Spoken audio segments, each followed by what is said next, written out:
A single dad presses a worn Yankees cap lower over his eyes. His 6-year-old son colors beside him, humming softly. The plane banks hard. Passengers lurch forward.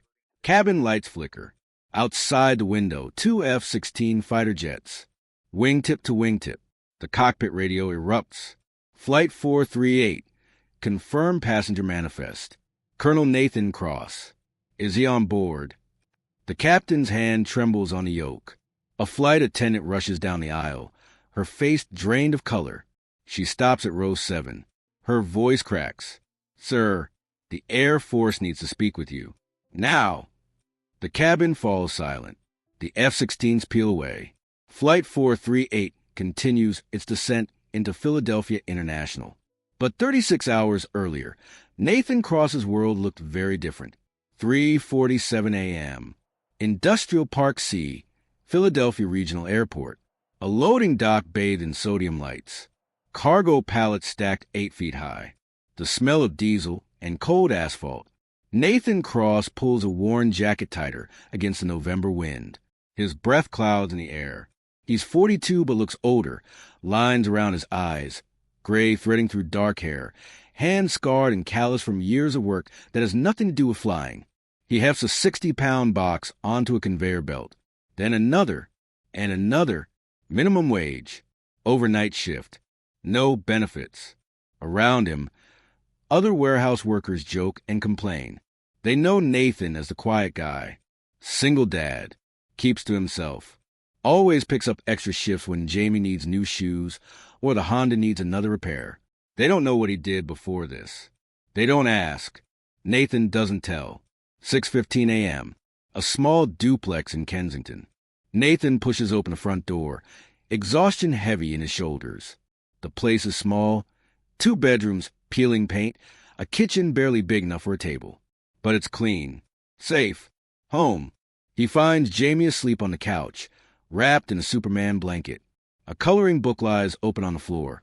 Fighter jets, carefully outlined in blue and gray. Nathan's chest tightens. He lifts his son gently, carries him to bed, tucks the blanket around small shoulders. Jamie stirs. Dad. I'm here, buddy. Go back to sleep. Did you fly today? Nathan freezes. Jamie asks this sometimes. He's 6 years old and obsessed with planes. Any planes. All planes. Nathan has never told him the truth. No, buddy. Just work. Regular work. Jamie's eyes flutter closed. When I grow up, I want to fly like you. Nathan's throat constricts. He smooths Jamie's hair. Sleep, kid. We'll talk about it in the morning. He steps into the hallway and leans against the wall, eyes closed. Like you. The words cut deeper than Jamie could ever know. 7:30 a.m. The kitchen. Nathan stands at the stove, flipping pancakes. Jamie sits at the small table, kicking his feet, drawing another airplane. A cereal box fortress guards his orange juice. Sunlight streams through a cracked window, warming the worn linoleum. This is Nathan's favorite time. The quiet, the normalcy, the simple gift of being dad. 3 pancakes or 4? Nathan asks. 5. Nice try. 3. Jamie giggles. Nathan plates the pancakes, sits across from his son, watches him drown them in syrup. For a few minutes, nothing else exists. No past. No ghosts. Just this table, this moment, this child who is his entire world. On Nathan's left forearm, barely visible beneath his sleeve, is a faded tattoo, a pair of wings and the words "Aim High." On his keychain, clipped to his belt loop, hangs a small challenge coin, worn smooth, the insignia barely legible. A few of the warehouse guys have seen it. They assume it's a gift from a relative who served. They don't look closely enough to see the F-16 silhouette, or the words engraved on the back, Reaper, Operation Ghost Horizon, 14 saved. 11 a.m., Jamie's elementary school. Nathan stands outside the chain-link fence, watching Jamie play kickball during recess. Other parents arrive in SUVs, dressed in business casual, talking on Bluetooth headsets. Nathan leans against his rusted Honda Civic, wearing the same jacket from the loading dock. A teacher approaches. Ms. Ramirez. She's kind, always checking in. Mr. Cross. Jamie's doing great. Really great. Nathan nods. Thanks. He likes school. He talks about you all the time. Says you're the best dad in the world. Nathan looks down. I'm just trying.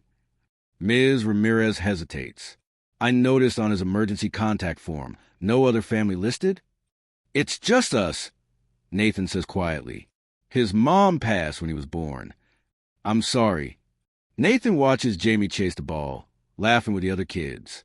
Don't be. He's everything. Ms. Ramirez sees something in Nathan's eyes, something distant, heavy. She's worked with enough military families to recognize it. The look of someone who's seen things, done things, lost things, but she doesn't pry. That night, 9:47 p.m. Jamie is asleep. Nathan sits on the edge of the couch, holding a photograph. It's old, creased at the corners.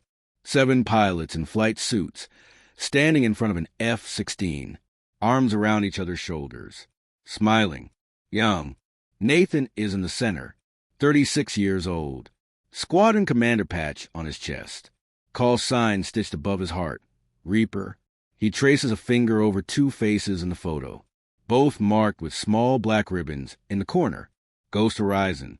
The mission that made him a legend, and the mission that broke him. He slides a photo back into a drawer, locks it away. Then he walks to Jamie's room, stands in the doorway, watches his son breathe. In sleep, Jamie looks so small, so fragile. Nathan made a promise 6 years ago, standing over 2 flag-draped coffins. No more missions, no more war. Just this, just him. Outside, a passenger jet roars overhead, beginning its descent into Philadelphia International. Nathan doesn't look up. He doesn't need to. He knows the sound of every aircraft ever made. Back to Flight 438, 32,000 feet. 90 minutes ago, Nathan and Jamie board through Gate 22, economy class, boarding Group 5. The ticket cost Nathan 3 extra shifts and a skipped electric bill payment. But Jamie has never been on a plane before, never felt what it's like to leave the ground. Nathan promised him this trip, to visit Jamie's grandmother in Charlotte. Just 3 days, just the 2 of them. Jamie's eyes are wide as they walk down the jet bridge. Dad, is it big? Big enough, buddy. They reach their seats. Row 7B and C middle and aisle. Jamie presses his face against the middle seat window immediately, nose leaving a smudge on the plastic. Dad, I can see the wing. Nathan smiles. It's the first real smile he's worn in weeks. That's the aileron. It helps the plane turn. A flight attendant passes, young blonde, perfectly pressed uniform. She glances at Nathan, worn Yankees cap, faded jacket, clearance rack jeans, and her expression flickers with barely concealed judgment. Nathan doesn't notice. He's helping Jamie buckle his seatbelt. 15 minutes before takeoff. First class is a different world. Leather seats. Champagne. Passengers in tailored suits checking stock portfolios on tablets. A businessman in 5C, salt and pepper hair, Rolex, Italian loafers, glances back toward economy with barely concealed disdain. His wife sits beside him, scrolling through Instagram, her nails freshly manicured. They paid $1,200 each for these seats. Nathan paid $89 for his. On a credit card he's not sure he can pay off. The plane fills. An older couple squeezes past Nathan into row 7A. The woman's carry-on is too large. She struggles to lift it into the overhead bin. Nathan stands immediately. Let me help. He lifts it easily, slides it into place. The woman doesn't say thank you. She's too busy complaining to her husband about people who don't know how to pack properly. Nathan sits back down. Jamie is tracing the window with one finger, following the path of a baggage cart below. Dad, when do we go up? Soon, buddy. Real soon. 20 minutes into the flight. The plane climbs smoothly. Jamie's face is glued to the window. He's never seen cloud from above. Never watched the ground shrink away. Dad, it's so high. Are we in space? Nathan chuckles. Not quite. About 6 miles up. Can we go higher? The pilot decides that the same flight attendant from earlier approaches with the beverage cart.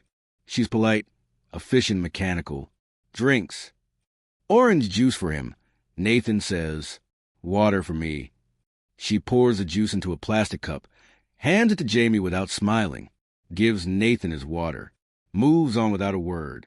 3 rows ahead, in first class, she's laughing with a businessman, offering him warm nuts and a wine list. Nathan doesn't care. He's watching Jamie drink his orange juice like it's the best thing he's ever tasted. 40 minutes into the flight, Jamie tugs Nathan's sleeve. Dad, I can't see good. The ladies' chair is too far back. Nathan looks. The woman in 7A has reclined her seat fully, blocking Jamie's view almost entirely.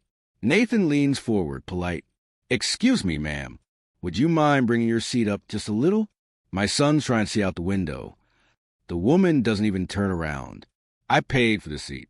I'll recline if I want. Her husband mutters something Nathan doesn't catch. They both laugh. Nathan sits back. His jaw tightens slightly, but he says nothing. Jamie looks up at him, confused. It's okay, buddy, Nathan says quietly. Come here. He lifts Jamie onto his lap so he can see over the seat. Jamie's weight is warm and solid. Nathan wraps his arms around him. This is all that matters. Then everything changes. The plane shudders. Hard. Passengers gasp. Drinks spill. The seatbelt sign dings on with sharp chime. Outside the window, impossibly close, a fighter jet, gray fuselage. Sleek, deadly. Wingtip almost touching the commercial airliner's wing. Then another on the opposite side. F-16s. 2 of them. Jamie's eyes go wide. Dad, those are... I know, buddy. Don't worry. But around them, panic is spreading like wildfire. A woman in row 9 screams. Oh my God! Oh my God, what's happening? The businessman in 5C stands up, phone in hand, filming. We're being intercepted. This is insane. Are we hijacked? His wife is crying. I knew we shouldn't have flown today. I knew it. The cockpit door stays closed. But over the intercom, the captain's voice crackles, strained, uncertain. Ladies and gentlemen, please remain calm. We are experiencing an unusual situation. Military aircraft have requested we maintain our current altitude and heading. Please stay seated with your seatbelts fastened. The cabin erupts. Why are fighter jets following us? Is there a bomb on board? Are we being hijacked? The flight attendant who dismissed Nathan earlier is now moving quickly down the aisle, her face drained of all color. Behind her, the air marshal, a broad-shouldered man in a polo shirt, follows closely, hand near his concealed weapon. They're scanning faces, checking seat numbers. Passengers are pulling out phones, texting loved ones, recording videos, crying. The man in 5C points his phone toward row 7. Toward Nathan. It's him, someone whispers. It has to be him. Look at him. He's not even scared. Nathan is not scared.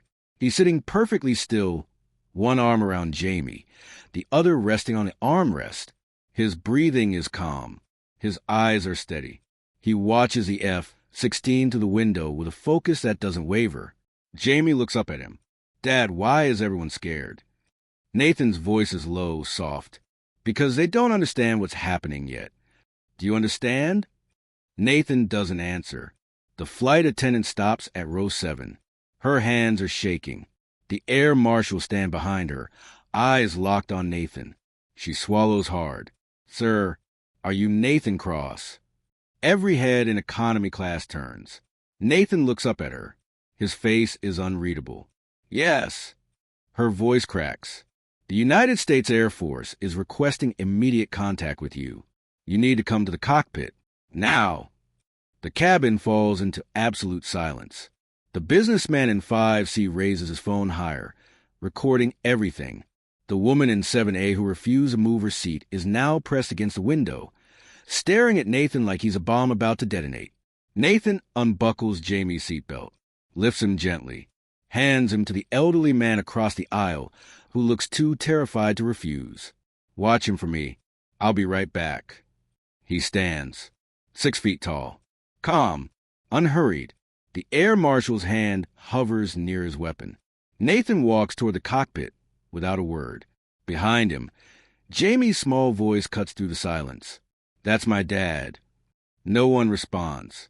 The cockpit door closes behind Nathan. The space is cramped. 2 pilots, captain and first officer, sit rigid in their seats. Both are pale. The captain's hand trembles slightly on the yoke. Through the windscreen, the 2 F-16s hold perfect formation, close enough that Nathan can see the pilots' helmets. The captain doesn't turn around. His voice is tight, barely controlled. "Mr. Cross, I'm Captain Reynolds. This is First Officer Chun. We've been ordered to patch you through to—" "I know," Nathan says quietly. He does know. He's known since the moment he saw the jets. Reynolds hits a button. The radio crackles to life. A voice fills the cockpit. Deep, authoritative, unmistakable. "Flight 438. This is General Marcus Halverson, United States Air Combat Command. Confirm you have Colonel Nathan Cross on board." Reynolds swallows hard. "Affirmative, General. He's here." A pause. Then another voice. Younger, sharper. "Reaper, this is Viper 1. You copy." Nathan closes his eyes. Opens them. "I copy, Viper 1. The first officer's head snaps around. She stares at Nathan like she's seeing him for the first time. Reynolds keys the intercom. His hand shakes. Passengers, this is your captain. We're going to put this conversation on the cabin speakers. For transparency." He flips a switch. Now everyone can hear. In the cabin, absolute silence. The businessman in 5C has his phone up, recording. His wife grips his arm. The woman in 7A is frozen, mouth open. Jamie sits in the elderly man's lap, confused, scared. General Halverson's voice fills the aircraft. "Colonel Cross, we have a situation. I need you to listen very carefully." Nathan's voice is steady. "Calm. I'm listening, sir." 40 minutes ago, a civilian training flight out of Dover Air Force Base went catastrophically wrong. 2 trainee pilots, age 23 and 25, flying a modified Cessna Citation for multi-engine certification. They entered an uncontrolled spin at 18,000 feet. Ground control lost radio contact. We've had 3 different controllers attempt talk-down procedures. None successful. Nathan's jaw tightens. Current altitude? Passing through 12,000 feet. Rate of descent increasing. They have maybe 4 minutes before they're too low to recover. Where are they? 70 nautical miles northwest of your position. We can vector you there in 6 minutes if you agree to help. The cabin is so quiet you can hear the jet engines humming. A woman in row 12 whispers, "What is happening?" Viper 1's voice cuts back in. "Reaper, I don't know if you remember me. Call sign Viper. You trained me at Nellis in 2016. You taught me how to talk down a wingman when his hydraulics failed over the red flag range." Nathan exhales slowly. "I remember, Viper." "Sir, these kids are dying. Ground control doesn't have the experience. But you do. You've done this before. You've done this under fire." General Halverson speaks again, his tone harder now. "Colonel Cross, I'm aware you resigned your commission 6 years ago. I'm aware of your reasons. But right now, 2 American pilots are spinning toward the ground, and you are the only person within range of the skill set to save them." Reynolds and Chun are staring at Nathan now, expressions shifting from confusion to dawning realization. Chun whispers, "Colonel?" Nathan doesn't look at her. His eyes are fixed on the F-16s outside. "General, I haven't flown in 6 years. I haven't talked anyone down since." He stops. Halverson's voice softens just slightly. "Since Operation Ghost Horizon." "I know." The name hits the cabin like a shockwave. A man in row 14, older, gray-haired, wearing a faded Navy baseball cap, sits up straight. His eyes go wide. "Ghost Horizon," he breathes. "Oh my God." His wife looks at him. What is that?" The man's voice shakes. That was the most famous rescue mission in the last 20 years. People are pulling out phones now, Googling, searching. Nathan stands perfectly still in the cockpit, eyes closed, as General Halverson continues. For those listening who don't know the story, let me tell you about the man standing in that cockpit.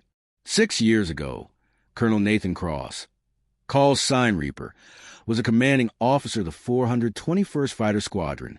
On October 14, 2019, an AC-130 gunship was shot down over hostile territory in the Middle East. 16 crew members on board. 14 survived the crash. They were surrounded, taking fire and running out of ammunition. Halverson pauses. When he speaks again, his voice is thick with emotion. Colonel Cross led a 6-aircraft strike package into a no-fly zone with active surface-to-air missile threats. He flew close air support for 11 consecutive hours. 11 hours. He coordinated with Army Rangers, directed airstrikes, provided cover fire, and personally made 4-gun run so low that he took shrapnel damage to his aircraft. When the rescue helicopters finally extracted those crew members, they were pulled out under the cover of Colonel Cross's aircraft. In the cabin, passengers are crying now. The businessman in 5C has lowered his phone. His hands are shaking. Halverson's voice cracks.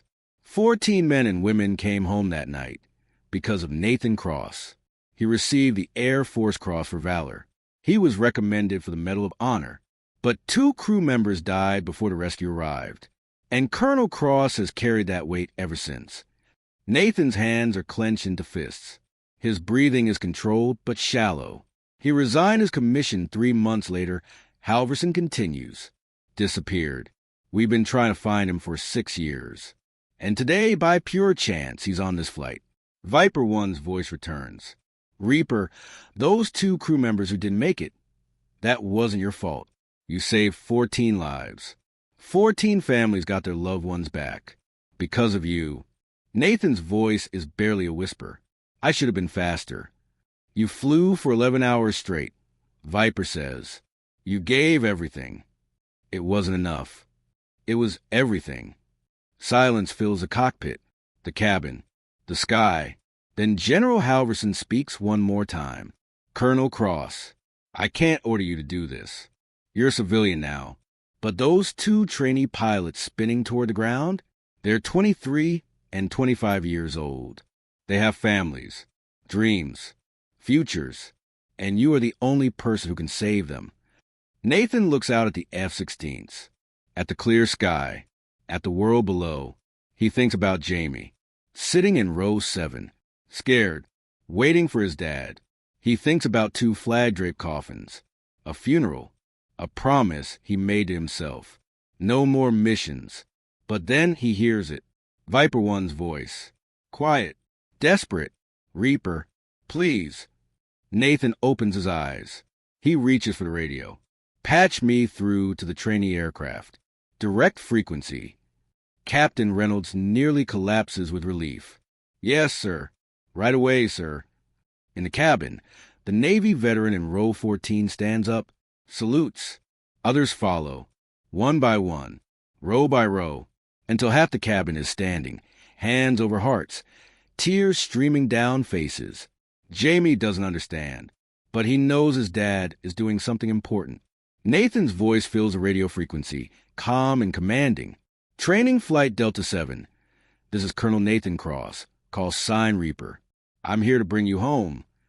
12 minutes later, the trainee aircraft stabilizes at 4,000 feet. Nathan's voice never wavers, never rushes.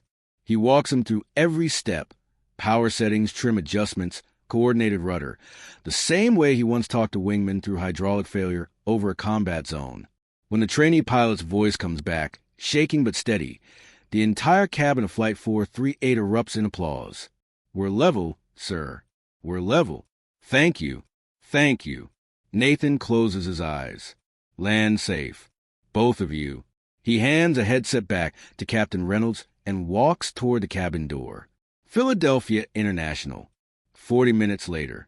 Flight 438 touches down to a site no one expected. 2 F-16s in missing man formation overhead. Fire trucks spraying water arches over the taxiway. Ground crew lining the tarmac in perfect rows. all of them saluting. The base commander waits at the gate, dress blues, chest full of ribbons. He holds Nathan's old squadron patch and a handwritten letter from the 2 trainee pilots. Colonel Cross, welcome home. Passengers file past Nathan in silence.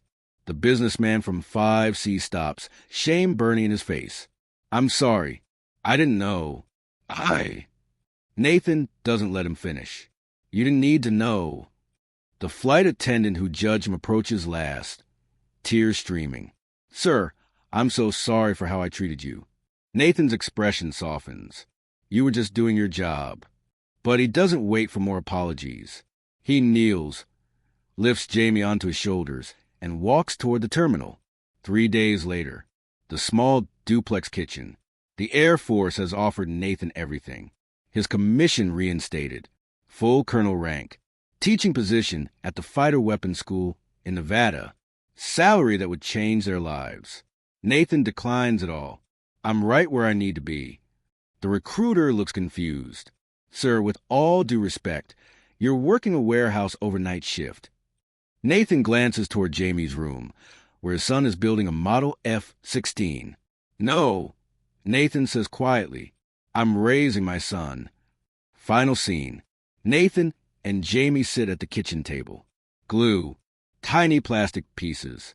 The Model F-16 slowly taking shape between them. Jamie looks up. Dad, were you really a pilot? Nathan meets his son's eyes. I was.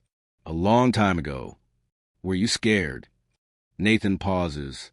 Sometimes. But I had something worth coming home to. What? Nathan ruffles his son's hair.